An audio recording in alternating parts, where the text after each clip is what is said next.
কালো জিরা কারা কারা দৈনিক খাও? হাত উঁচু করো তো। কালো জিরা ব্রেইনের যে ইনফেকশন হয় না, ব্রেইনের খোসর মোসর, এইটা ধ্বংস করতে, এইটার বিরুদ্ধে ফাইট করতে সবচেয়ে ভালো একটা উপাদান হচ্ছে কালো জিরা। কি নাম বলো?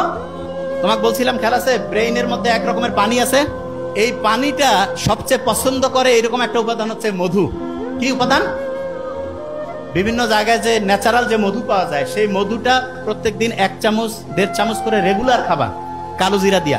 দেখবা আল্লাহর রহমতে তোমার ব্রেইনটা এত পরিষ্কার থাকবে, এত সুন্দরভাবে চিন্তা করতে পারবে। ওই যে মুখতার স্যার বললো না যে ফটোগ্রাফিক মেমোরি, ছবি দেখলো, একটা পৃষ্ঠা মাথায় নিল, সাথে সাথে রিজার্ভ হয়ে গেল। আস্তে আস্তে আল্লাহর রহমতে সেই রকম মেমোরি আল্লাহ চাইলে তোমার হয়ে যাবে। বুঝতে পারছো? তাইলে বলো তো প্রত্যেকদিন মধু খাবো কিনা? কালো জিরা প্রত্যেকদিন। যারা মেডিকেলে পরীক্ষা দিবে কয়টা বক্স পড়বে দৈনিক? যারা ঢাকা ইউনিভার্সিটিতে দিবে তারা? যারা 2টাই দিবে কয়টা? 6টা। 2টাই দিলে 6টা। আচ্ছা, হঠাৎ করে মেজাজটা গরম হয়ে যায়, মাথাটা একটু খোঁচর মোচর করে, আছে না এরকম অনেকের? ওই সময় একটা কাজ করবা, সেটা কি বলি? ওই সময় খুব সহজ কাজ, সেটা হচ্ছে কি জানো? চোখ বন্ধ করবা। করো করো, করছো?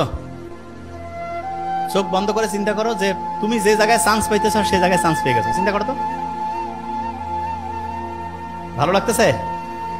আচ্ছা, একটা জিনিস বলি, পরীক্ষার হলে অনেক সময় খেয়াল পড়ে না, তখন চোখ বন্ধ করলে পড়াটা মাথায় আসে না। কারণটা কি জানো?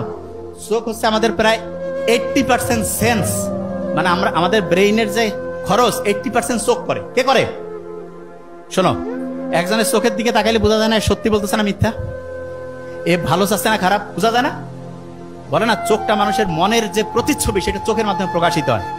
তোমার একটা পড়া মনে আসতেছে না, তার মানে ব্রেইনে যে জায়গায় পড়াটা রাখছো সেই জায়গা থেকে নেটওয়ার্ক ঠিকভাবে কানেকশন পাচ্ছে না। কানেকশন করার জন্য অনেক সময় তুমি দেখবে হঠাৎ করে তোমার বাসায় কারেন্ট লো ভোল্টেজ হয়েছে বা কারেন্ট চলে গেছে, তখন আমরা এরকম করি না, কিছু কিছু জিনিস বন্ধ করে দিয়ে ফ্যানটা আর যেটা খুব প্রয়োজনীয় সেটা চালু রেখে অন্য সব বন্ধ করে দেই, যে ভোল্টেজটা একটু ঠিকভাবে এটা পাও।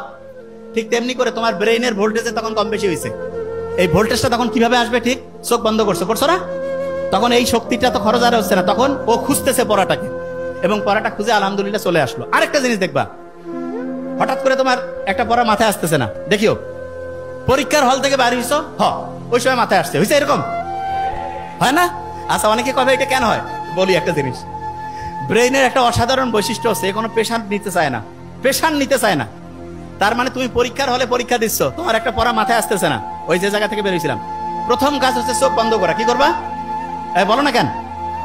চোখ বন্ধ করার পরে বুক ভরে শ্বাস নাও, এরকম করে 3 থেকে 5 বার নিবা এবং ছাড়বা। ওই সময় ব্রেইনের যেই জায়গাটায় তথ্যটা রাখছিলা সেটার সাথে নেটওয়ার্কিং ব্যবস্থাটা স্ট্রং হয়ে যাবে, দেখবা যে ইনশাল্লাহ মাথায় চলে আসছে। আর যদি না আসে তখন ওই প্রশ্নটা একটু রিজার্ভে রাখবা, রেখে ওই জায়গাটা ফাঁকা রেখে অন্য জায়গায় হচ্ছে পড়া শুরু করবা, অন্য জায়গায় লেখা শুরু করবা, এবং করার পরে হঠাৎ করে দেখবা চট করে মাথায় চলে আসছে, হয় না? হয়, তখন ওই জিনিসটা লিখবা। ক্লিয়ার? আচ্ছা।